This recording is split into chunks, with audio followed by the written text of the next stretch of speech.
Welcome back to Decepti-Clips and Auto Shorts, or the other way around. Auto Shorts and Decepti-Clips. Well, first off, we probably seen from the picture or thumbnail for this live stream. So instead of sitting back and playing a game, chilling, we're still gonna be chatting Transformers. We will be chatting Transformers the movie and any of the conversations around that movie, whether it be the Cyclonus thing, whether it be the new scene happening on the 17th of September. So next month, we're not far away from seeing something new being added to Transformers the movie. But what we're going to look at today is, in particular, the blaster scenes from the second draft script from Transformers the movie. And I just realised I've completely forgotten one of my links I'm going to use. So it's the Jim Sorensen website, Boltax blogspot, and funnily enough, it's using this particular script that was written on the 27th of April 1985 by Ron Friedman, and I believe Ron Friedman did do the first draft of the script, which Chris McFeely and Jim Sorensen have already sort of gone over that. It is a very, very different script with characters like Rails, the precursor version of Perceptor and Cup, and Springer, who was as a human originally, like some general or some colonel or something. But the second draft of the script is a lot closer to what we originally know. So we're going to go back and we're going to have a little look at some of the scenes that appeared in that. So what we'll do is let's have a quick look at what we're doing here. Is that what we need? That one there? Yeah, that's brilliant. So this is Jim Sorensen's website, and this was posted way back in 2010. Now, funnily enough, this actual script I found during the whole MySpace era and posted it onto a Transformers group and was chastised and told it was fake and all that. Funny enough, it wasn't actually fake. It was a real script. And these guys pay through the nose to get a hold of a copy. But I found one that was in note format on the old interwebs many, many, many moons ago. I couldn't even tell you where I found it, but I found it nonetheless. So we're taking a look at some of these scenes. So some of the scenes were very different in this draft of the script, where we had characters called the Anibots, and they were the precursors of the Predacons, and they combined into form some great big dragon. And they're and actually, funny enough, here, this Ultra Magnus scene here, the Roboto Zoo Lab. Again, some of the names are a bit off and a bit skew with. And then there was the scene where Megatron dies and his spark and all the flames go up. But what we're going to predominantly be looking at is these blaster scenes where it is established how Windcharger dies, although how he dies versus what he looks like in the final film is to be argued. But then again, this is Transformers, and there are animation errors. And we don't mind that. We love that with our Transformers. So what I've done, I've gone through, and yes, I have used the magic of AI to try and recreate these scenes in a comic book format, because I would not know how to do it as videos. So we'll take a look at these scripts here. So there are three blaster scenes in particular, three blaster scenes. So let's just get the ball rolling. Let's get this ball rolling. So the first blaster scene. So let's turn off that window. More Autobot deaths. Now the first blaster scene, according to this, and I believe it mentions Cyclonus in this scene. So according to this script, the whole Cyclonus thing had happened already. But it's clearly happening during the events of Autobot City's battle. So what I've tried to do is try to recreate the scene as if it's going to go into the existing final version of the film. So it makes a little bit more sense, so that we can get a dialogue and some continuity with some of the characters. So the first scene up is more Autobot deaths. Scenes from a draft, blah, blah, blah, blah. Now these are all blaster focused scenes. So let's just get him up and running. So the first scene, it's actually quite a short scene, you could argue. So it would fit after Actually, I'm sorry, I'm missing out a crucial thing here. I actually completely forgot. The reason why I'm doing this is I've taken from the sad departure of Artist Stan over on YouTube. Now, if you don't know who Artist Stan is, I'll try and get up his website. No, which way around am I doing it? So you learn these things. Okay, yeah, I know what I'm doing now.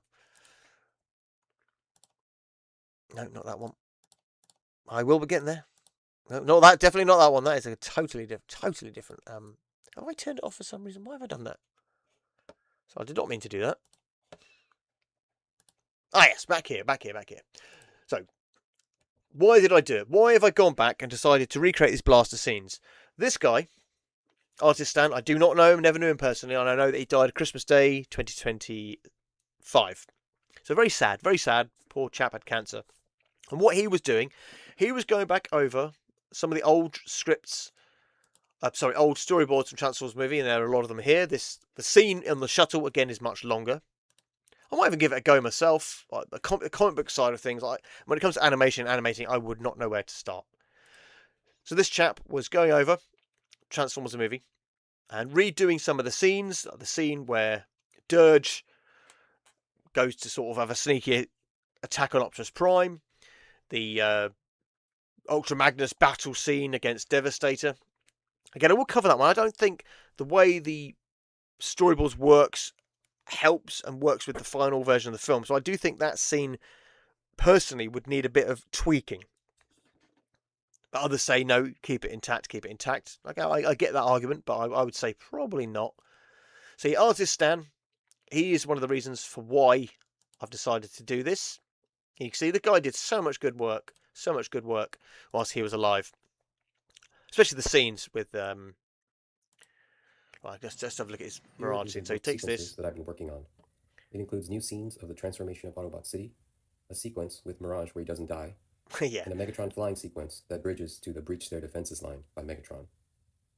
These unused storyboards are from the official Transformers the Movie story. So basically, the first scene of the blaster, unused blaster stuff, I would have happen just after this sequence here. So when Megatron is shooting at Mirage at Autobot City, and the scene would take place before the catapult scene with RC and Springer. So it's getting onto it. The first scene, which I have slightly tweaked, I have added some dialogue, not a lot. And here we go. This is the. What am I doing?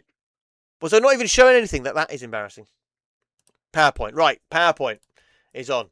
So yes, this scene, more Autobot deaths, and it starts off. So this scene would basically take point after the whole Megatron blasting at Mirage during Autobot City, just after Mirage has shot Bombshell. And then we get this, and then we get this scene. And now I do apologise up front. I was too busy concentrating on what characters needed to have been in the scene according to the original write-up of how it was done.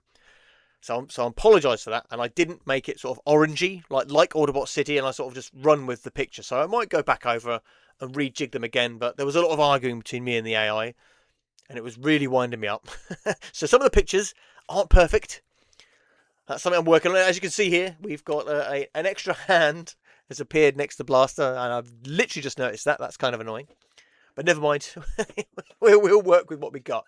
So, this scene, I would have it happen after Megatron is blasting at Ironhide, and you've got a few other bits of sequences, blasting, and then it hits to this blaster sequence, and he's fighting a load of Seeker jets. The actual scene, it's a load of Cyclonus clones. So to try and to get it to fit in the finished version of the movie, without massively trying to change it and squeeze in too much, this sequence here. So we get Blaster is with Gears, who, according to another version of the script, is actually on Earth. The character we see on Autobot City, it's not really his animation model. It's actually a Trailbreaker animation model, but using Gears' colours. So the fact that the character isn't 100% confirmed as Gears, we can use Gears here. You know, it's Transformers. There are animation errors, so we're using Gears. The original script said use Gears, so we're using Gears. So you can see here, Gears gets a little bit of dialogue. He's in the scene. Wind Charger, Mirage. they're in the scene together. So we'll run with that and we'll stick with that. Oh, the next part of the scene, we'll focus in on sort of Gears being cranky. So, I don't know what we're going to do. And Blaster takes a really good leadership role here. The reason why the human Green Beret was changed into Springer G.I. Joe was being written at the same time as the Green Beret and G.I. Joe. Well, that makes sense. That makes perfect sense. That's that is logical, and you can see why they wouldn't want both films being sort of written and drawn at a similar time. Why would you want the similar theme? So no, thanks for that, Darren. That is brilliant. Thank for the input. That's fantastic. And Bill, hello Bill, how you doing, chap? Metroplex is hidden within that city. One of the city turrets is basically slamming. Yeah. That is also commonly thought. And also there's pictures with Metroplex integrated into Autobot City in the Japanese series. So yeah, that is another really cool nod there. Is it a finished version of Metroplex, a living version of Metroplex? If you consider the Scramble City episode as canon, then yeah, they probably used Metroplex as a base to build round and then construct more of Autobot City. So it's potentially that is true. And again, so yeah, this is only sort of a four panel sequence. It could be slightly longer, it could be slightly shorter. It probably would have been a very quick scene within the movie. And if you can't read it, just tell me and I'll try and make it bigger.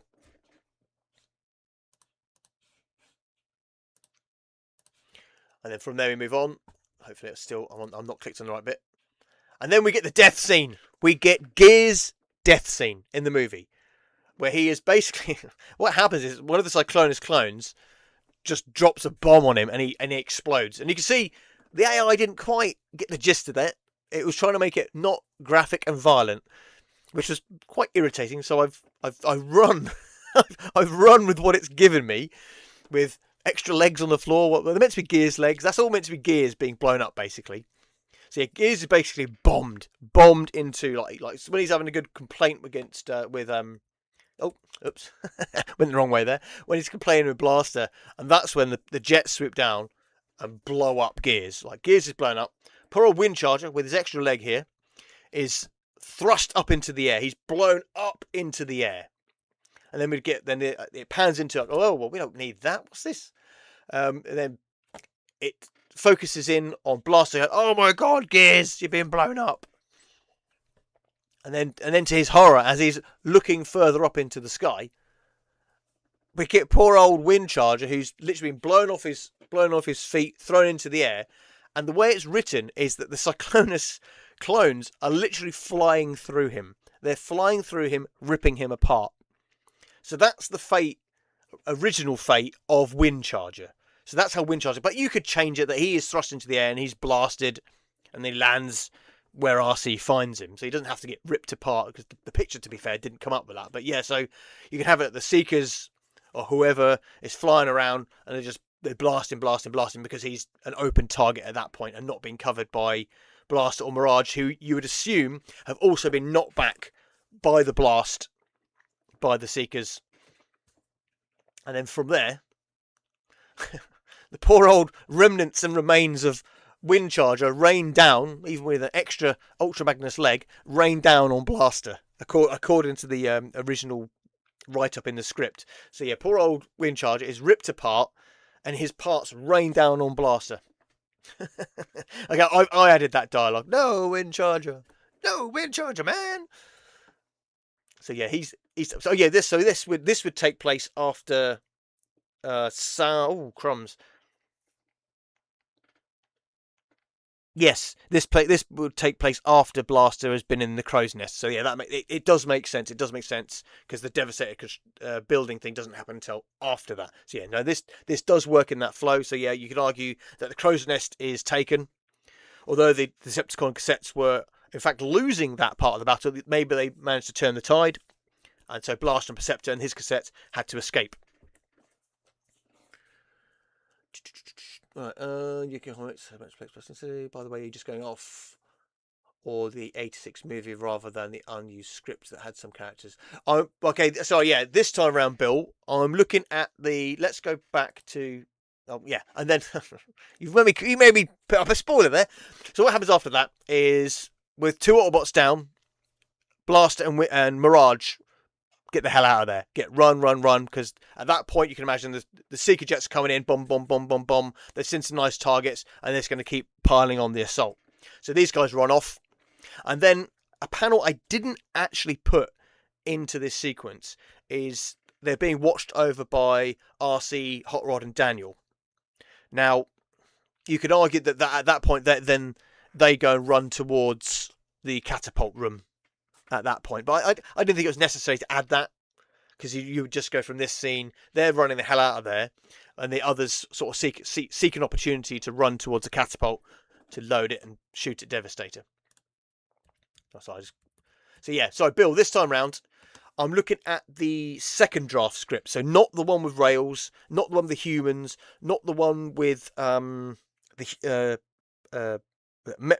Mentalar, which is the precursor to Perceptor, and not the one with Tanker or Tank, the stand-in for Cup. So this is the second script, which is closer to the original draft, but still very different. Still very, very different.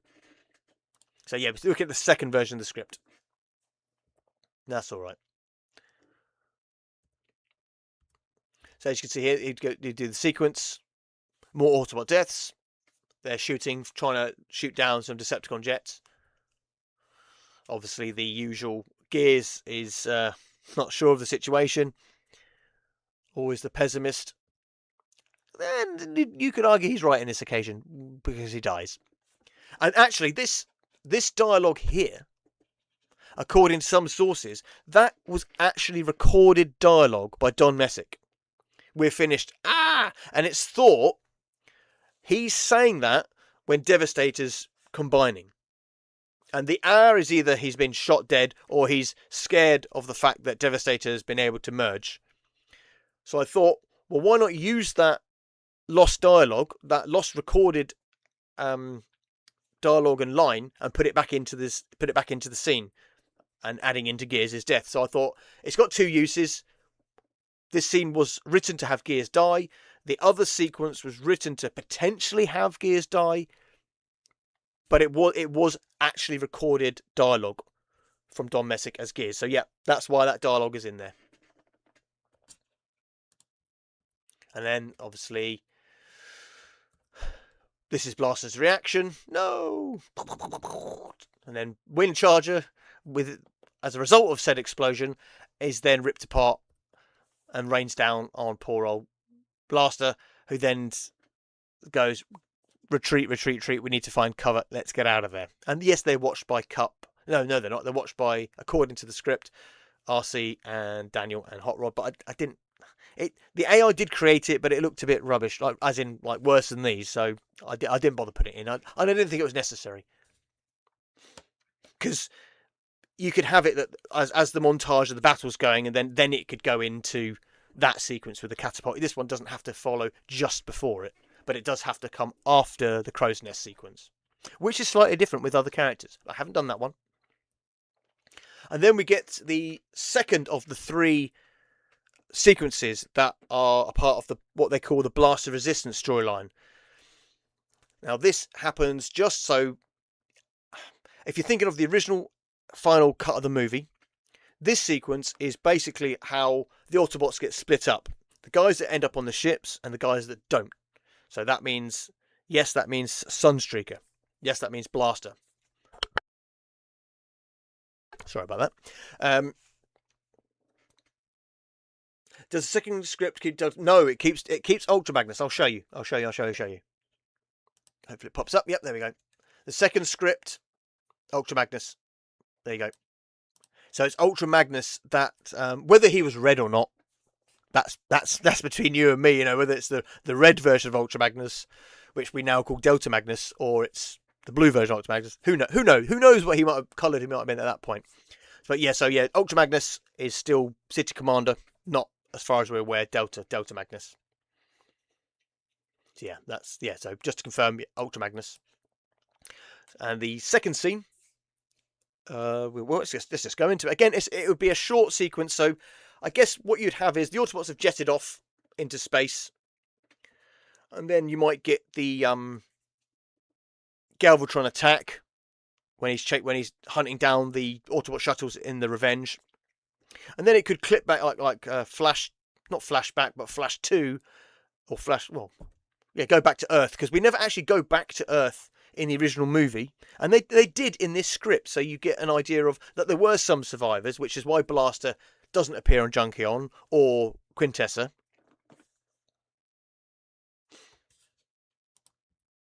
And then we get, sorry, I'm jumping forward here, and then we get this sequence. Now this sequence does, oh no, let's get that back up. We'll go down to the sequence. This is a whole different thing. I might try this one as well, but as it wasn't Blaster related, I thought I'd ignore it for the time being. But it's the whole how, Megatron was dead before. Well, anyway, we're talking Blaster. So that's the Gears scene. So this is a very short scene. So it'd literally be a clip back to Earth, and then you'd go back into them crash landing on Quintessa, them crash landing on Junkion, I would assume.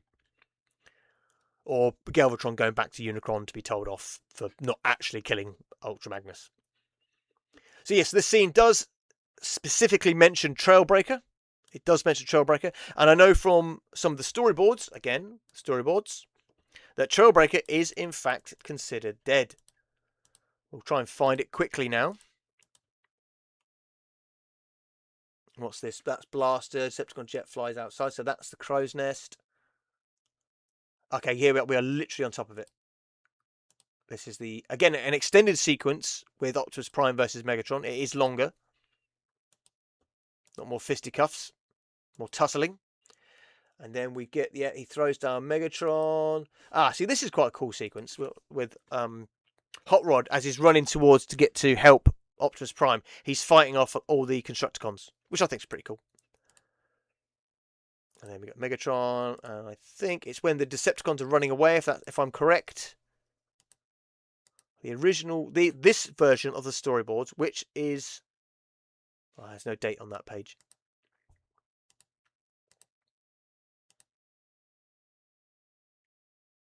Where is it?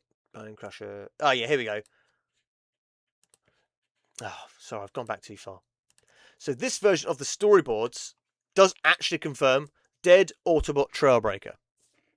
So we know this storyboard was drawn up after this script that I'm using just to sort of have a bit of fun with. But as this isn't a finalized 100% drawn scene, well, actually no, but this sequence is cut off here, if you remember, when they're shooting at the Decepticons. So they actually decided to not animate Trailbreaker there. So he's dead according to this storyboard, but according to this scene, Trailbreaker is in fact still alive.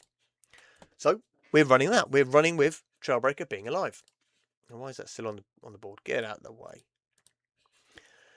So yes, Trailbreaker running alive. Are you excited for whatever the new chapter after the credits re-release A6 movie? Yeah, you know I am. I am excited for that. I really am. I think it's going to be something that's, like I said before, it is fully intentional that scene is put in to, like they've said, to create a new chapter for let's say Generation 1 Transformers, but really it's just Transformers. There's only a Generation 2, not really a Generation 1, because it was just called Transformers. But yeah, the new chapter, and they're using it to push forward the old school stuff, the original stuff. Heck, I don't mind with that. So then we've got this, going back to the second Blaster scene. So why didn't he join the others? I'm guessing, it says why, but the reason is because of all the explosions, he couldn't make it on board the ship. So these guys were not able to get on board, because at that point you've got Sweep, Scourge, Cyclonus, all bombing, blast. So a lot of chaos, a lot of bedlam. So at that point, Blasters had to go the other way whilst the others all boarded the shuttle.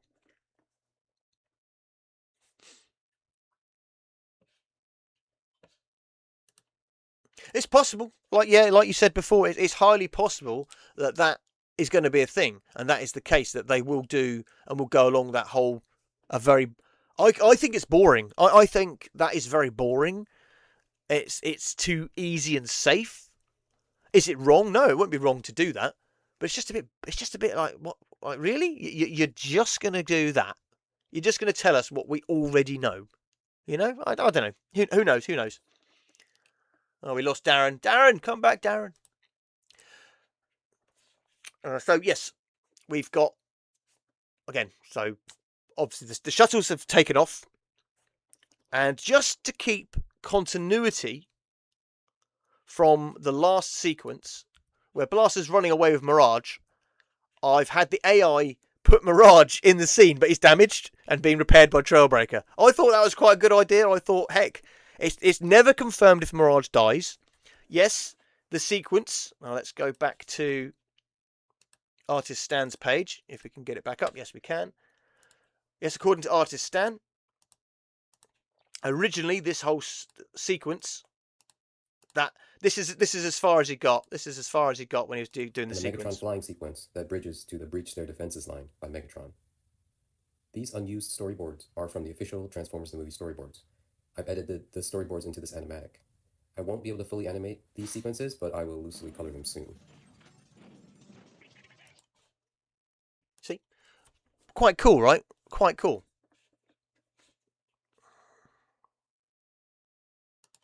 I like that they did that. I really do. I really do like that they did that.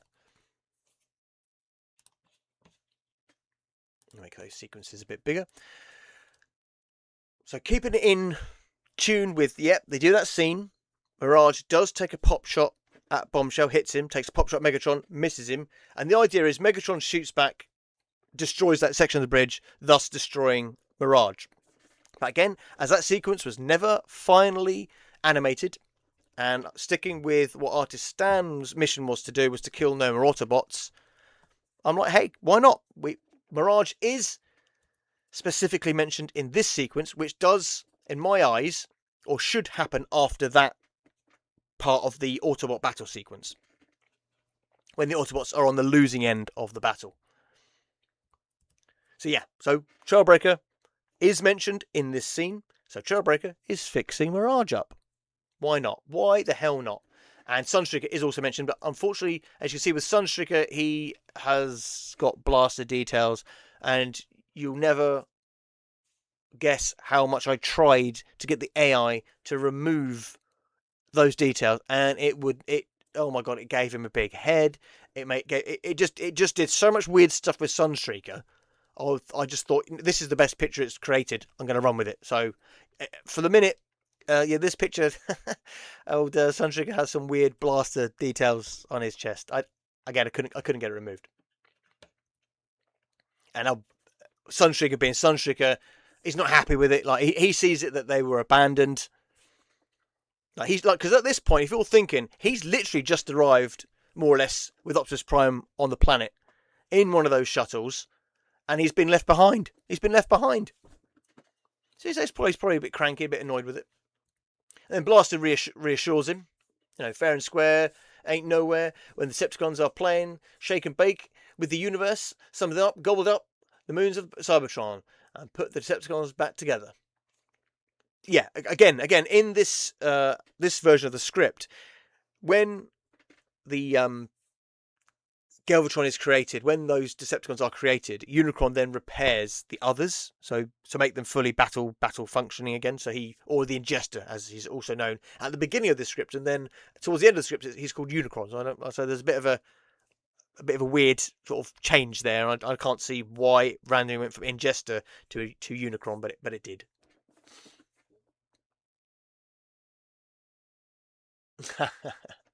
Are you going to be doing the Skywalk bombshell intercyclone sequence? That's something that's divided. Do you know, I have done a little video about that, a long sequence video, and yeah, there's no problem. I can do it. I'm happy to do it. I'll happily do that sequence and talk about it for 3 hours. Have the debate run. Ultimately, well, as you have mentioned it, let's find that particular sequence, shall we? In the original script, Let's try and skip forward a little bit. Let it load. That's the Decepticon sequence. That's the moon's been eaten. Okay, so we've gone too far. We've gone too far. Still a little bit too far. Let's try and go as quick as possible. There we are. Here we are. Here we go. Now, to be fair, the text on the screen. Now I know it's not exactly big enough, but it does say a dead Decepticon. Out of this Decepticon, Unicron creates the vicious Scourge. And yes, they do draw up a Seeker. They draw up a Seeker. It is not defined who that Seeker is. Even in the finished movie, that Seeker isn't blue and grey. It's not the colours of Thundercracker. It's literally just a muted coloured, generic looking Seeker at that point in the sequence. And then, as you can see, there's additional bots here behind him. And in the final sequence, there's only 2 behind him. And that one looks a bit like Scrapnel, whereas this is generic. This is generic. And then you can see here they turn into the sweeps. And then we get the next panel. Other Decepticons, plural. They are refashioned in the transformation beam. Cyclonus is formed. Cyclonus the warrior. He transforms into a jet. And does it mention an armada? And he flies along with the sweeps and Scourge. As you can see, in the original storyboards, well, the finalized storyboards for the movie, these, well, more so finalized storyboards, it does in fact use Bombshell and says Bombshell on the page. Let's just go back to see it. Does it say Thundercracker? See, at no point does it say Thundercracker on that. And at no point does it say Skywarp either. Just says a dead Decepticon. And at that point we have Bombshell here being warped into what could be a Cyclonus. And I say could be because it does say other Decepticons, plural. And then we see 3. There are 3 Cyclonus creations in this picture. So, you know, it's up. It's like, what do you think? What do you think? I don't know. That's one thing. Artist Stan, he didn't cover that either. He didn't cover that either. He was smart not to do that. But no, this guy did some great work, and it's a shame he's gone. It's a shame he passed away. Like even the Ultra Magnus sequence here. It seems a lot of people really want me to animate the death of Red Alert, and I'm not going to do it. Opinion, original vision. Let's preserve original storyboards to be the correct vision of the movie, and that's why the scene. So yeah, what we'll do, we'll look back at what Artist Stan did again. One thing, Cyclonus is Armada. We never see that Armada ever again. No, we don't. No, we don't. Yeah, that's true. Well, we do see miscoloured Cycloni throughout season 3. I think there's a dirge coloured one at one point, but yeah, the Armada again. It's one of those things where they've kept an animation sequence because they can't go back and redo it, and they kept the dialogue in, which causes this foray of opinion. But in the final version of the movie, let me just cover this. When it does go into the creation of Cyclonus, the Seeker at the back is 100% the colours of Skywarp, which by process of elimination, you would then take the first one to be Thundercracker. But if you watch the film, that first part of the sequence, that Seeker is not coloured like Thundercracker. He's more of a generic nothing colour. Whereas the second half, he is in fact coloured like Skywarp. You can see the purple fists and the purple on the wings. So you know that guy in the background is Skywarp. And the guy in the foreground is obviously Bombshell. So yeah, this quick little sequence of Blaster, going back to this sequence. He's just reassuring them, you know, we've got to do our part type thing. And just them looking up into the sky going, well, we're down here, you know, we've got to make sure, we've got to hope and pray that Ultra Magnus can do something about what's taken out the moons of Cybertron. Thus, all the Autobots' munitions and armory and all that. So you imagine all that built up supplies is gone. That is gone. Their last hope, which was the moon base, is gone. And yes, I understand there's a lot of AI shenanigans with poor old Trailbreaker here. Again, it argued with me and refused to fix said problems. But we don't worry about that. We don't worry about that. And then we get the third sequence, which is actually the blaster resistance sequence in Transformers. Well, this version of Transformers the movie's script. So then we go down. The last of the blast plotline, which would have upped the stakes of the movie considerably. Yeah, so this scene does actually add quite a lot into of lore into Transformers the movie, where it's, if you remember watching the film, like Cyclonus and Scourge don't really do much. They don't really do much, except, well, Cyclonus is Galvatron's taxi, and Scourge and the Sweeps, they pull apart Ultra Magnus, and that's like more or less the last thing they do. That's the last thing they do, really. So I guess you could have that has happened, and then Scourge is again dispatched back to Earth. If you're going to try and make it work. If you're going to try and make it work within the final edit of the movie. Again, the movie doesn't really convey that time has passed. I think it happens within like 48 hours. I think the whole movie happens over 2 days, but you don't really get that when you watch the movie. Yes, it goes from day to night to day again when at the Battle of Autobot City. So maybe it's 3 days. Maybe that battle was 2 days, but it's what happens afterwards. I do think that days have passed. If you ask me, I do think that. Speaking of weird colours, that one season 3 episode where they have weird colours after going through a black hole, we still haven't got a toy repaint of those. No, we haven't, have we? No, you're very strange. You would have thought they would have been on that, recolour wise, but then again, not all recolours are always done. They don't always do everybody. Well, if there's a recolour, which I think is odd, when they do a lot of them, but they don't do them all. Very strange. Like they haven't done the Constructicon coloured shockwaves either, that appear in 5 Faces of Darkness. So yes, so this sequence, the third blaster sequence, let's just minimise that, is the blaster resistance plotline. Again, scenes taken from the early version of the script. And then they add a new element into this. So what's happening is the Sweeps or the Ingester or Unicron, they are siphoning energy. Or as they call it, this is meant to be like a straw, but I put energy siphon instead of energy straw because it just sounds a bit weird. So they're siphoning energy from Earth whilst on the hunt out for any resistance that the Autobots may or may not pose. So there's this like sequence where you see this energy siphon just draining energy or energon from Earth, with Autobot City burning, smouldering in the background as well.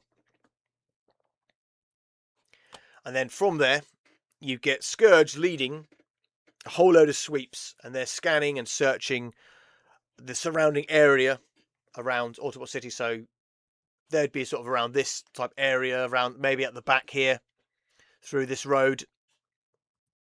Scanning, sweeping, probably taking out other Autobots along the way. Any human resistance soldiers, if you want to consider them as part of this storyline. Not that we see them, but maybe they were there. And then at that point, Scourge picks something up on his sensors and immediately starts blasting and destroying this poor old farmhouse because they've detected some life in there. Who that life is, whether it was a rats or some poor old couple sat in there having their evening tea, knowing nothing of what's going on around them. Scourge and this battalion of Sweeps, boom, boom, boom, boom, boom, blah, blah, blah, blah, blah, destroy the farmhouse because they detected something there. Again, as you see with the AI, it refused to have it shoot from the side bits or the head section. So I just ran with the picture and was like, okay, fine. It had fire coming out originally, which is, as you can see in the background here. And I said, no, add lasers. But it didn't take away the fire. So I just left it in there anyway. So it just to show like the pure destructive force and power that Scourge and the Sweeps actually have. Like, essentially, they've been created by this god. So yeah, just shows this absolute overowning power.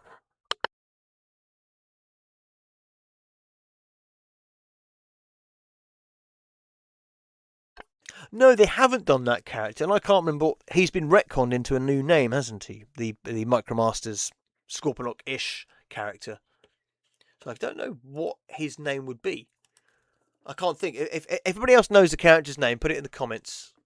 Yeah, because he's been retconned, and he's been put in like comic books and stuff like that now. That giant gargantuan. Who are you, Decepticon? So yeah, the scene focus goes on. Pan out, siphoning energy, boom, boom, boom, boom, boom, boom, boom. That's something we see. Scourge and Sweeps are trying to find life forms. They are destroying anything they detect in their path. So any life forms, they're eradicating it, destroying it. That's the mission they've been given. I guess it's to be so the Matrix can't be passed to any more Autobots. They have to take them all out. And then as a part of this scan and sweep, oh my god, I added this. Impossible. There's actually a downed, destroyed sweep. Well, in the original script, it's a smouldering, smoking. It's still on fire and it collapses down to the ground. But I actually quite like the fact that it is already dead, decapitated with its eyes ripped out and rolling around on the floor. So let me get this. And Scourge takes a closer look. So he's scanning it with his scanning eye. Scan. And the eye, according to the write-up, is actually still blinking at him. There's still some life blinking at Scourge in that sequence. And again, this gives us a sense of timeline, time having passed, where Scourge says he must have been terminated yesterday. And I added sort of like the stuttering, he must have been like, or the questioning of like how has he been destroyed? At this point, Scourge, Cyclones, the Sweeps, they've been created by gods. They've done nothing but destroy everything in their path, win all the battles. So to get to this point where he's surprised. Oh, hold a minute. There we go. Sorry, I didn't know that was cut off the bottom there. He's surprised that one of them's been destroyed. One of them's down. What could possibly have taken one out? Typical baddie. Well, take this back for the spares parts bank, and a function unit may have need of it. Basically, just sort of scoffs it off. Oh, one's dead. So, and I guess you could argue maybe this is the wrong place to be going. Maybe we're going the wrong way. Sweeps transform. So they fly off, and all along they're being watched by Blaster and his surviving unit. Now, I believe the sequence does state Blaster, Sunstreaker, and Autobot. So let's just double check that. Going back. Scourge transforms, followed by his Sweeps vehicles, and they roll off. Yeah, in this script, the Sweeps are ground vehicles. So to try and keep it within the original script, the final draft of the movie and the final versions of the characters, they're back to being flying versions of Sweeps. And so Blaster pops up from hiding, accompanied by other Autobots, including Sunstreaker. So he is specifically mentioned, including Sunstreaker. So again, to keep continuity with the last two sequences, I've kept Mirage alive. He's been better repaired, so he's more functional and can fight back. And Trailbreaker is also still with him. So I've kept it. They're a quartet of 4 Autobots. Yeah, I could have added a few more. But to keep it simple and to keep the AI from constantly arguing back with me, because every time the first time I asked this to create this picture, I gave it source material, source pictures, and it still gave me, weirdly, it gave me Ratchet, Jazz, and Prowl as other characters in the background, ignoring Sunstreaker, Trailbreaker, and Mirage. It gave me those 3 instead. Very weird. So yeah, to keep continuity with the last 2 sequences, Mirage has been able to remain by Blaster's side, as has Trailbreaker, and as has Sunstreaker up until this point. Yeah, at this point, you're given free reign to add more. If you want to add more, you can add more. They also haven't done the Shattered Glass official repaint of G1 Scorponok Titan class figure, which Yes, I remember you saying that. But do you think that would sell? It is just a shattered glass repaint. Does it have enough pull for people to want it? Like some people question why they did Gigatron or Gigastorm. Sorry. I guess he is a character that does appear in a good chunk of episodes in Beast Wars 2, and is a relatively easy rejig repaint of Trypticon. So I would say there's more want for that character, whereas a shattered glass version of a Scorponok, that's a £200 figure, £250 figure. That you're asking a lot for them to do that, unless they do it on the you buy, we build, you buy type process, whatever they're calling that. So this sequence, the Scourge has basically declared some form of fallback to positions because he's surprised that one of the sweeps has been destroyed. So fallback, we'll try and search elsewhere. And as they get up, they're walking around, sort of dusting themselves off. Blasters sort of, thank God for that, And again, I added this because what happens next in the sequence, I added one of them had to say something. Not too soon, Blaster, what's that? And I guess the sequence, you could argue this is a little bit off because the sweeps are meant to be ground vehicles, but as you can see, they're clearly flying vehicles. But you could argue that maybe the Autobots are on edge. They've lost other members of the resistance group. We just happen to have the same 4 at this point over this period, because again, time has passed since the Autobots have left. The other Autobots left Earth and left these guys behind. So then Trailbreaker, whoever, sort of warns Blaster, oh, wait a minute, what's going on? And says, just as they thought that a moment's rest, a mystery vehicle comes hurtling towards them. So basically, there's this big bright light, they see it, and it's hurtling towards their position. So Blaster's like, cool, everybody, get the guns ready, aim at it, and get ready to fire. I added the and fire on my mark bit just to make a little bit more of the sequence of the scene. And then from there, I love this bit. Boom, boom, boom, boom! Wheeljack lives. That's right, baby. Wheeljack survives. Wheeljack survives the Battle of Autobot City. Bangarang, Wolfio, he's right there. Wheeljack survives. And yes, I kept his battle damage. The battle damage is not consistent across the images, just so you know. So it's Wheeljack has come hurtling. He's managed to track down and find any surviving Autobots, or at least a big group of surviving Autobots. And then you have like this sequence, as the sequence says, on according to the original set, they're like, "Oh my God, he's alive!" Oh, by the Matrix. They meant to, like, the others are like going, "Oh my word, he's alive!" So you see him, he's barreled up the motorway, tracked down other survivors at Autobot City. Actually, no, he doesn't transform. He transforms slowly, doesn't he, Wheeljack? And probably a lot more slow because the guy has thought to be dead, but he survived. He was in stasis lock and he's managed to get up and survive. Jolted back to life, you might say. So yes, according to this version of the script, Wheeljack does a ton more at Autobot City with Ultra Magnus. He's by Ultra Magnus' side. You know that the whole part of the sequence, Autobot City transforming, and then they removed the segment where you got the red Delta Magnus or red version of Ultra Magnus. There are parts where where Wheeljack is actually helping that sequence as well with RC and, let's just call them, Ultra Magnus, but they weren't. They either weren't animated or they were removed by someone or something. So yes, Wheeljack, after being thought dead at Autobot City, and yes, he is still thought dead if we go by the storyboards. Wheeljack, Bangarang, alive, damaged, but alive. What are we saying here, Mr. Bill? It's a pity the Origins tool line hasn't continued, because we could have got Cybertronian mode and Mirage. By the way, was there a sequence of that in the G1 cartoon where you see a flying Cybertronian mode? What, for Mirage?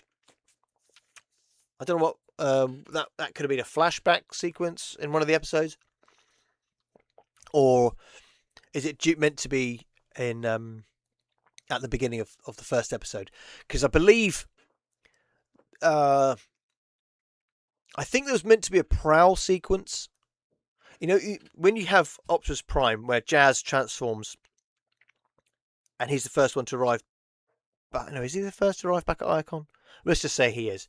He arrives back at Iacon. I think there was meant to be a prowl sequence, or at least there's meant to be more dialogue in that sequence with him, Trailbreaker, and Jazz. I think there was. I think Trailbreaker's just come back, and I think Prowl may have just come back as well. But yeah, I think they were meant to be more. But yeah, there might be more flashback sequences. There probably was meant to be more designs for more Cybertronian modes. And like you said before, they could do a lot more Origins styled figures for the Autobots. Like we saw last time, we saw the real Ghostbusters version of Trailbreaker, the weird Optimus Prime from the comics. You know, they could do them. They could do them. The weird blue streak they did with the wheels. He wouldn't look quite right with the others, but that's how he was drawn, so he has wheels.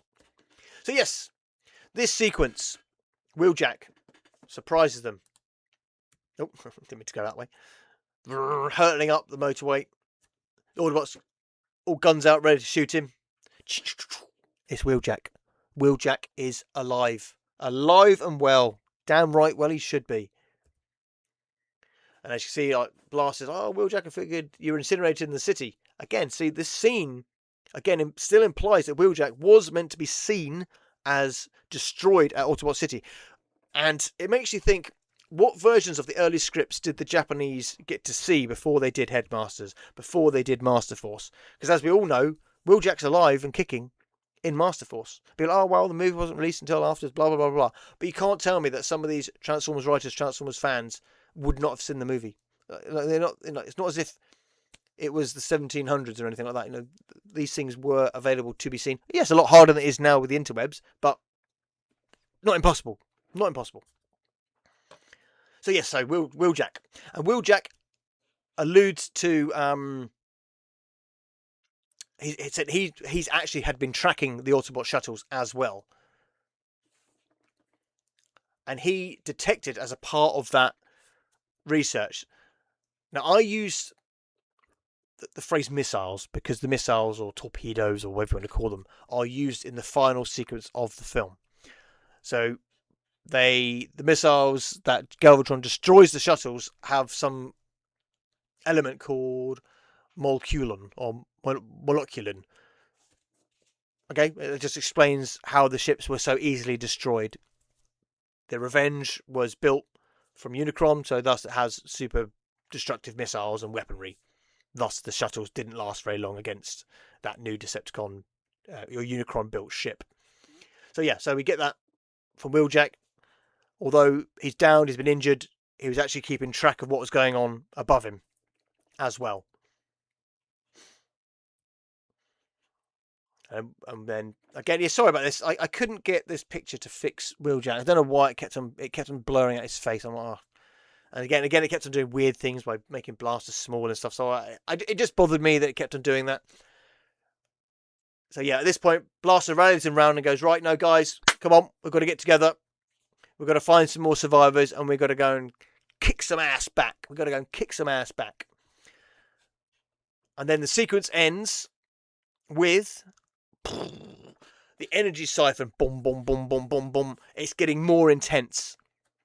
So at this point, the Earth is starting to breaking up. The crust is sort of falling away, breaking apart. And again, it's something that Wheeljack has been aware of and has been monitoring. The Decepticon. This is the Earth's reaction to the Decepticon energy drain. Again, another part of this version of the script. So let's just go back here. Oh no, it's in this section here, I think. No, it's in the actual script. The original. So it is this, but Jim's page doesn't cover those bits. After Unicron has created Galvatron, he then instructs Galvatron to give him as much energon as possible. And the Decepticons are like, whoa, what are we going to have? What are we going to have? And at that point, he doesn't care. He just instructs them like, give Unicron or the Ingester, give him everything we've got, which would make sense and conclude why Galvatron then dispatches later on Scourge and the Sweeps to start siphoning the power from Earth, which is why we get this sequence and we get this side of the storyline, giving the whole fight for Earth and the resistance on Earth a little bit more gravitas, more danger is happening.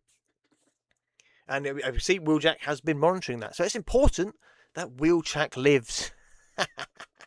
Wheeljack lives. Oh, I did not mean to do that. So yes, that is all 3 of the blaster sequences. So let's just go back through them. So we did the first one, the Mortarbot deaths.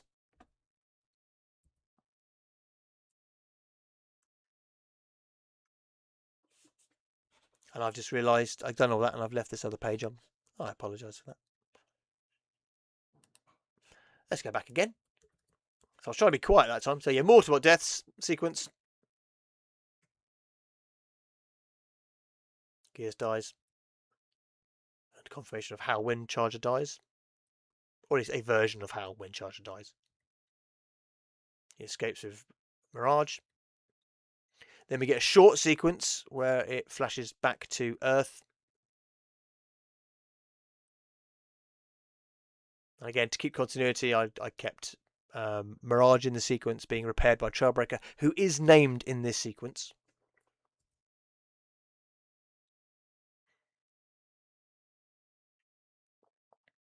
So at this point, they're just in recovery. They're sort of a bit of downtime. They're sort of left there. There's no Cyclonuses. There's no extra sweeps or scourges flying around at this point.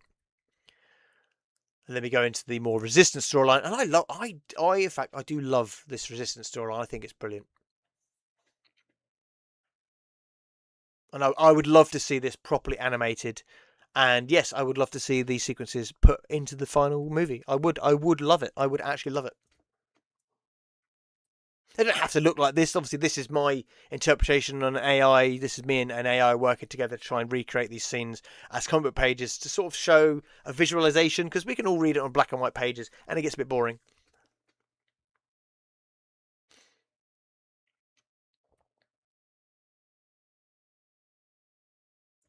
Wheeljack lives. And the sequence goes on.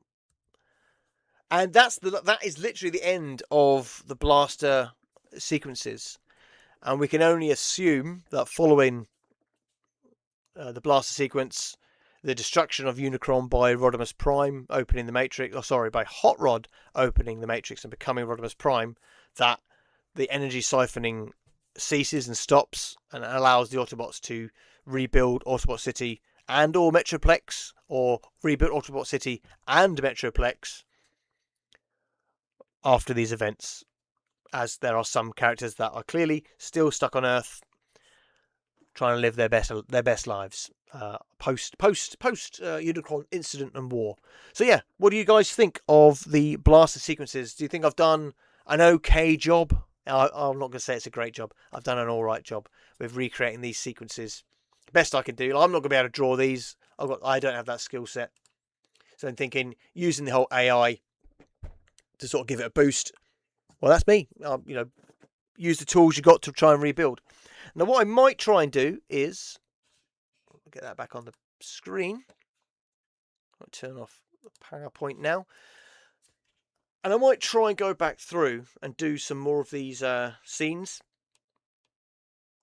from the movie. Some of the sequences. Again, because there is a sequence, and it's... I'll try and get up the draft of the film that I've got. Now, this is an official draft of the film. It is official. Okay, we're going to have to go to display. So let's turn off the window capture. And as you can see here, this is the version of the script. Now, this script does cover 2 sets of sequences sometimes, and they're not necessarily repeated sequences on this script. I call it the Blaster Resistance version, but it is in fact this version of the script, which is no longer available to download on Jim Sorensen's page. It's not actually there. There are sort of 2 run-throughs of the attack on the shuttle. And it does mention Decepticons by name, does mention Constructicons by name. There's a lot more dialogue with Dirge, which again explains Bud Davis being named in the credits at the end of the final version of the film. As with Gears as well, because we know that audio was recorded by Gears. And I believe there is a line in... Oh, wait a minute. We might be able to find it. On the shuttle. With Scourge. Not with Scourge, I'm lying. With Dirge. Dirge. Are we wrong here? That's them escaping. Or is this more the final version? Optimus Prime dead. So we're flicking through. Again, this sequence is pretty much intact. We skipped a few here. Okay, yeah, here we go. Starscream throws him out. And then we get, obviously Starscream says that. The Decepticons look at each other. He nominates himself the leader. The Constructicons step in. Soundwave steps in. And then do we still get the sequency bits?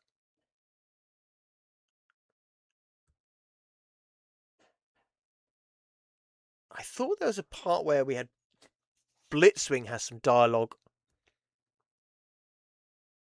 Yeah. So the fight ensues, and then Blitzwing then sort of makes his stand to go, no, I'm going to be leader. And then we had, and then Dirge goes, death comes to anyone who crosses me. So Dirge basically sort of advise himself to be leader. As this all is happening, Starscream's just sat at the back and letting them all fight it out. Yeah, that's the only additional bit of dialogue there. But according to this version of the script, Dirge has a ton more dialogue, so much more dialogue, as if he's like the pseudo second in command under Starscream. And then as soon as Starscream kicks the bucket, well, he soon changes allegiances and he's like, wow, what do you want me to do, Galvatron? Because he's the one sort of questions like, why are we giving this god thing all our energy on? So yeah, the 2 more sequences, so like 2 different versions of the sequence with the shuttle. Again, I need to try and fix it up to see how different they are, or if I can just delete it and move it around. Because there are some sequences that are sort of out of order a little bit, and this is copied verbatim from where I took it from. I put it on the Word document just so I can sort of fix it up and sort of so it's easy to read, basically. I might actually put it in more of a script element, so you've got the words down the middle instead of to the left-hand side. Again, yeah, there's a whole lot more dialogue with Blitzwing and Rodimus as well. There's a lot more dialogue on the shuttle. And if we get to Dirge Jetmail spinning out, yeah, and we get the sequence where Thundercracker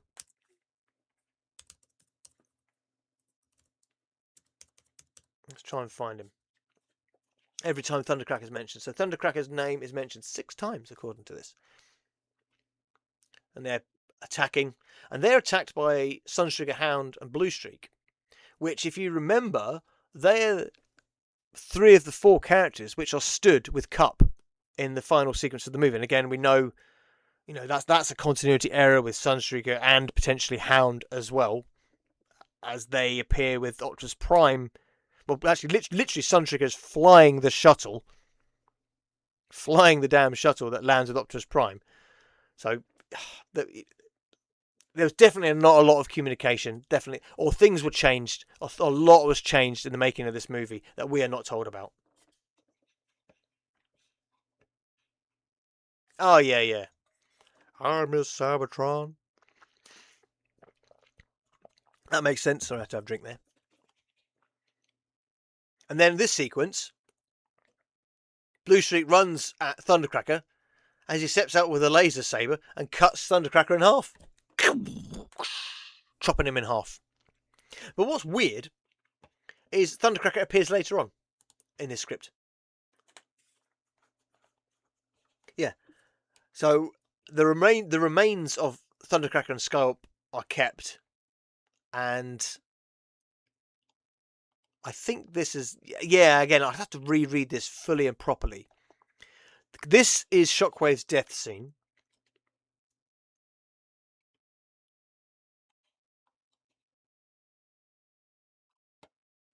On Cybertron, where Laboratory has just been plucked, as other Decepticons, including Thundercracker and Skywarp, roll out a huge laser cannon. So for some reason, although he's been cut in half during the Battle of Autobot City, Thundercracker and Skywarp are now fully operational and helping roll out extra armaments to help fight against. Again, he's called the Ingester at this point of this script, and it does change from Unicron to Ingester, and I don't know why.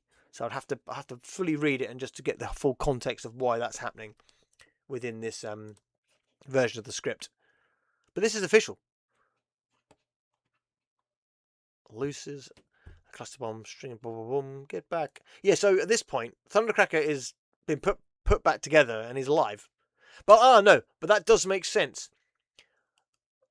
Because in this script, the Ingester, aka Unicron, has repaired all of the Decepticons. So so that makes sense. Again, making that no Decepticons actually died during Transformers the movie. Because they all cheat death and they all survive. They cheat death and they live. So yeah, Thundercracker actually is mentioned 7 times. I just noticed that little error there. I'll just fix that. Let's save that. So yeah, it's interesting. So much more sequences that are in this version of the script. Let's just check Sky. Let's check the Anibots. Again, the Anibots appear and then they disappear. Or Abby Bots, I just said. Anibots. And they have this face-off with the Constructicons during the Battle of Autobot City. But 1, 2, 3. Again, yeah, they're mentioned 7 times. 7 times. So they appear and disappear. You could have them die. And like they said, yeah, they form either a character called Dragon Beast or a character called Meccano Beast. Mecha Beast, Meccano Beast. It even talks. It talks. And it fires at Thundercracker. I think is that picture still on here? Let's have a quick check. So I've still got my all together PowerPoint. Yeah, little sneaky picture there. Woohoo! Sequence. Yeah, that's what I've put these colours in. This it's just a black and white picture. So this is Dragon Beast or Meccano Beast. And I haven't added the picture with him fighting Devastator. I did a silly little picture where he's battling Devastator. Again, I used the AI to do that. But so yeah, that is essentially the weird and wonderful parts of this second draft of the script for Transformers the movie. It is interesting. There's a lot in there which can work in the final version of the film, and a lot I personally don't think it can. A lot of it I'm thinking no, leave it on the floor. The same with a lot of the storyboards. That the whole sequence with Ultra Magnus blowing apart Devastator, for me, it doesn't make much sense. It doesn't make much sense. But I guess we need an explanation as to why Devastator doesn't just get back up after fighting 4 of the 5 Dinobots. And it does explain that, but it seems a bit odd that if a great big catapult cannon thing can't rip apart Devastator, then how does 4 or 5 Autobots shooting their missiles blow them apart? Again, it's just a bit inconsistent considering Devastator's seen as this big uber threat. I would keep that Ultra Magnus sequence. I would keep it intact as an original vision of the storyboards. I'll mute artist stands section out. So we've got the sequence. Again, he never got to finish this, guys. He never got to finish this. And I understand where the sequence is placed, just before Optimus Prime's run and gun. But if they were to add this sequence mid the Optimus Prime landing, run and gun, then it sort of spoils the whole "you got the touch" sequence. It sort of breaks it up. It ruins it. So for me personally, to put this sequence back in to where they wanted it, it doesn't work. It doesn't work as that sequence anymore. If you want to keep the film as intact as possible, so it still kind of makes some sense, to keep this scene where they wanted it, it doesn't work for me. It just doesn't work. So I would have this scene happen. Clearly, Devastator's been formed. I'd have it happen after he's thrown the rubble at Autobot City. You can have it where he rips open Autobot City, because that happens not soon after that as well, according to the finished version of the movie. But according to this sequence, it's meant to happen at this point. But we can clearly see it happens sooner. So you could add it in. So he's ripped in, and then you could have this sequence with Ultra Magnus and these Autobot characters. So Sideswipe, Red Alert, Trax, and somebody else. Let's have a look. Okay, just the three. And you can have it that they attack him. But I would end it that it was a failed assault. They failed to destroy Devastator in this attack. I would have it that they were unsuccessful, and it's just like another sequence of like Devastator just rampaging, again giving us more gravitas as to why Optimus Prime goes, Dinobots, destroy Devastator, absolutely destroy him, take him down, take him out. Because you could argue he's flying in and he's seen this whole process with Devastator is literally devastating the battlefield at this point. The Autobots are losing because the city's fires are already out. And that's when we see Devastator rip open the city even more. And then Optimus Prime shuttle lands. So if we have this sequence with the ripping of the Autobot City open with Devastator, we have this sequence up until this point where Ultra Magnus's last-ditch assault on Devastator fails, and then you can save. You can save, in particular, Red Alert, and then because at this point the idea is they all fall apart and they shoot back. But for some reason, Ultra Magnus shoots them all, but then none of them die, and they run towards and fight. And so yeah, so he replays the sequence again, and he refuses. And to be fair, he refused to kill off Red Alert. And one thing he did say at the end of one of the last posts he did before he died, he said he was going to change his thought process and how he's going to approach he was going to approach these scenes. And I think maybe he may have wanted to do them as they were intended and not putting in his 10 cents. But I don't think that what he was trying to do wasn't a bad thing. I think what he was doing was great, and was great for the Transformers and this old movie, let's say it. Yeah, so from there, and he did, I can't think of other sequences to say. He did the Mirage one, and he did do the sequence with, this sequence here. You see there, this is the sequence that they kept in the movie, as you well know. And it's meant to follow into this. Again, I would keep this all intact. But I would, unlike as it is originally intended, because it will ruin the whole "you got the touch" sequence and him getting and Optimus Prime getting to Megatron, I wouldn't have it that this happens with Astro Train and Blitzwing and the other Decepticons dogpiling Optimus Prime, because for me it doesn't work. It does not work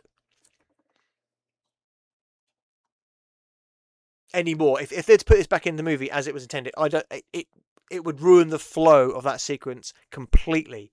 But I don't want to see the sequence completely binned. I would put it in earlier, but as a failed assault.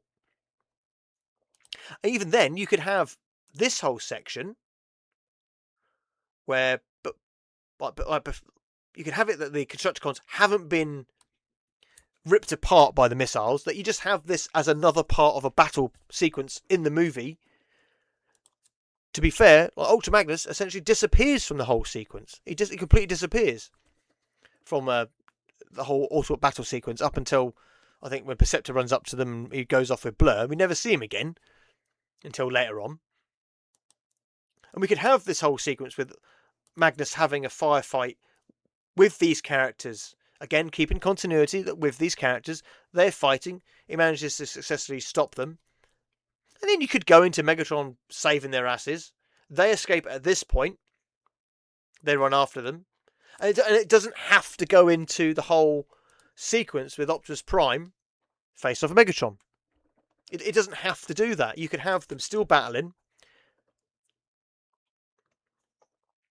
but adding in the Blurge bit. What I've called him. I've called Dirge Scourge, and I've called him Blurge. You could have this sequence with Optimus Prime. Because I always thought this was weird, even as a kid, that Optimus Prime is randomly getting up. Why is he getting up? Is he getting up? Why is Prime getting up? Bomb. And then he gets up. You know? And I'm happy for them to do that. Again, Artist Stan was going to reanimate Skywarp into this sequence, but he decided to not do that. Again, in one of his last posts, he decided not to do that, as I believe he wanted to keep the sequences as they were intended. And maybe he relinquished the idea of not killing Autobots, but to keep the movie as it was intended to be, where the Autobots do die. I don't have to like that now in hindsight, but back then that was the intention, was to take out all those old dudes. We don't have to like it. I don't like it, but that was the original, to do for the film. Hey kids, buy the new toys. So yeah, that's how I would change those sequences. And again, it gets to the dilemma: how do you have Devastator have to fall apart again? You could argue maybe Devastator's that one hit that Slag got on him wedged him into that section of Autobot City. So the Constructicons had to transform into their smaller components to get out of that predicament. I guess you could imagine, like, Slag might come back round and then attack a fallen Devastator with his flame breath. We don't know, because Slag just walks off. Grimlock gets taken out pretty quickly. Sludge goes in for an attack. Again, he gets thrown away. So Grimlock's been battlefield removaled. Sludge has been battlefield removaled, with only Slag getting that one tasty lick on Devastator, taking him down, literally wedging him into place. But at that point, he's only got one arm free to stop Swoop from swooping down and bombing him. And then Snarl never gets to do anything because they didn't use him in that version of the animated movie. Right, Bill, I have not ignored you. I've just been yattering. It's got to seem. I don't know why they don't keep the original laser gun mode for Shockwave, because it's a laser gun, not a real looking gun that Megatron originally was. Yeah, I don't know about that one. I can only assume that it's American and European toy gun laws and rulings, and maybe Hasbro not wanting to compromise on those character designs and giving Shockwave a bright orange end section instead of the traditional grey section. Maybe that's a reason for why they also don't want to compromise on those designs by making them look not how they're intended. Because if they do them with the bright orange tip and silly wackadoo colours, they did a what was that version of Megatron that they were going to do? Let's try and find him. There was one that they were going to use. TF Wiki Megatron. It was unreleased, but they did. I believe they did show it off at a convention. Generation 1 toys. Come on, Megs. Gun. I'll post it. I'm sure I won't be told off for showing a picture of a Megatron toy gun. So yeah, Megatron. Other version of Megatron. Hasn't this one been retconned into Megaplex now? This version, this coloured version. Where is it? They did the black version. That's pretty cool, actually. Here we go. Yeah, this was the version of Megatron they were going to release for the commemorative series, and they either couldn't as it still looked too realistic, or they wouldn't. Let's have a read. This concept eventually would have to be used. Okay, yes, so Yellow Park did a version of it. Hasbro attempted to include the original generation of Megatron toy in their commemorative series it reissues, but his realistic gunness posed a challenge. In an attempt to convince Toys R Us, the retailer, though whom the line was exclusively available, to carry the toy, Transformers lead designer Aaron Archer worked on proposed extensive redeco for the figure. Replacing, you can all read it, tips, science, accord, and safety. Even this was not enough to convince the chain to release the figure and had to be shelved. Well, that's unfortunate. That's unfortunate.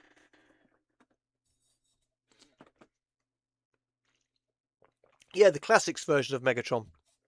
Yeah, the classics version. And I'm surprised that they haven't tried to redo the classics version of Megatron again. Let's find him. Let's find the classics version. I don't think it will appear in this section. No, it won't. Generations. Maybe it won't come up because they've moved it around. Yeah. Here we go. So this is the last time the mold was released, back in 2016. So it's been 10 years since this mold has been released. But I think, if I'm honest, I think you could redo this guy again. But I would like them to do something with the wings, like have them. You can unclip them, so he can have a shield or something, or be able to do something with the shell part of the toy. Because I that's one thing I didn't like, was these silly great big wings, or you couldn't fold them down. Like if there's a way you could fold them down or detach them to make it into like a battle shield or something, like the shield he creates when Starscream shoots him in the third episode of the series. So I believe this toy was released 2 or 3 times. That's not going to tell me, is it? You had the classics version and you had the Henke version, didn't you, of the same toy? Let's go to Henke Megatron. Yeah, this is the version. I actually bought this version.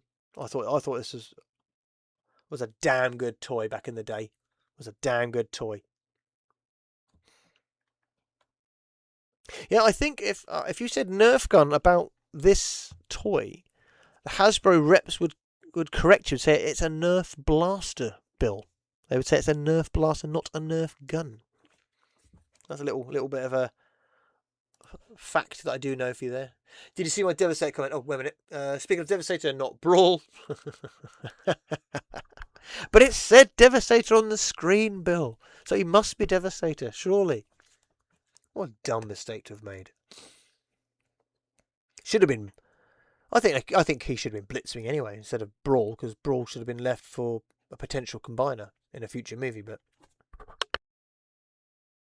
never mind. Speaking of Devastator, not Brawl, that was named in the actual Bayformers, but the actual Bayformer Devi with a G1 looking Dev look out of place in a live action movie. I don't think so. I don't think so at all. I think the design, outside of using the great big testicles that they randomly put on the Devastator in the movie, I think he was too bestial. All these smart robots turn into this animal thing that just wants to eat sand, and then when it eats up little Autobots, they don't die and nothing happens to them in the turbine teeth, and they just survive and shoot their way out of it. Dumbest thing ever. Again, that version of Devastator from the live action movies literally must have been made of paper. Must have been made of paper, because they destroy him so easily, so quickly. And it's just not very exciting.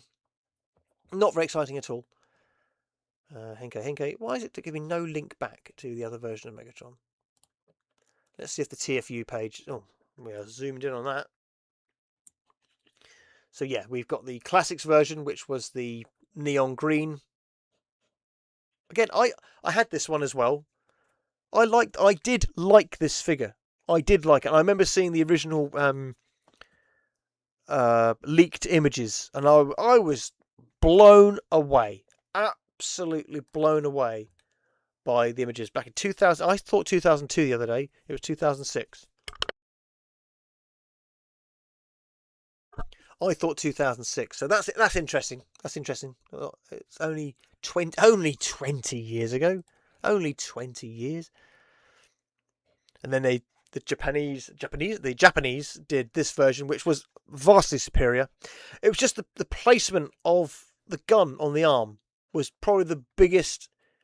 Like the wings is one thing, but it was the placement of the fusion gun on his arm just made it look a bit dumb. Because you had to have his arm upside down to have it placed properly. So I would change that design up. Have it so you can clip it on, clip it off, because it was only on like a well, it was still attached. It was still attached on like a bit of plastic, wasn't it? Like they randomly did with the Beast Wars Megatron. They kept the shield claw arm attached to his arm when they did the Kingdom version, when they could easily have made it a detachable accessory, which I did on my one. I have updated my one. So yeah, 3 versions of the. Oh no, 4. Ooh, yeah. No, I never had this one. This one is by far the best version of that Henkei toy. But again, now I think even this toy might not be as easy to do this toy now. You might only get this toy as that weird red version we just saw a minute ago, or the original classics version, which is through this page. Yeah, so I think you probably only get it in these colours. Or no, come on, skip past Megatron. Versions of the mold. Yeah, so this red version, but never the more accurate Generation 1 colours. So this version, or this tasty looking version. This looks good. But it's the placement of this gun was just the wrong position. But that's the only thing I have wrong with it. Like I would have the wings detachable, but you could fold them back if you have him on your shelf in a particular way, but you just need a lot of space behind him in order to do it. It was a Nerf gun. Sorry. A Nerf gun, Toy Wars Megatron. Yeah, saw that. Third party still do Megs and Megatron. I know, yeah. But I guess the third parties don't have to worry about children's laws and all that kind of thing, and mass retail. They would be considered collectors and stuff like that, which is why they get around it and why they can do it. Remember when Titan Return 6 Shot came out? They turned him upside down. They did, like they do with Shockwave now. They turn him upside down. He's a boat. He's a boat. Although, to be fair, with 6 Shot, a boat mode is there. He needs a boat mode, doesn't he? Even though he can fly. But that's the one mode he's actually missing is a boat. Because he gets, arguably, 3 ground modes. Although the Wolf does have the wings come out of it. He gets 1 flight mode. But no sea mode. So it does make him land, sea and air again. Or it does make him land, sea and air. Which he never was originally. So you can laugh, but it's logical. It's logical. I just think it's just the way it is now. I just don't think poor old 6 Shot, Shockwave, and Megatron in particular will ever have their original modes back. Yeah, call it a spaceship. Well, he's always in the back, even in the cartoon. But in the comic book, the old comic book, he was able to fly in gun mode. So turning him upside down, making him a flying spaceship and or a boat. I don't know. I'm not overly offended by it. I'm not offended by it. It's a half decent workaround that you can still in your imagination still do. Right. Just so you know, dinner is on. Got a lovely steak pie. So I'm going to have to love you guys. I'm going to have to leave you guys.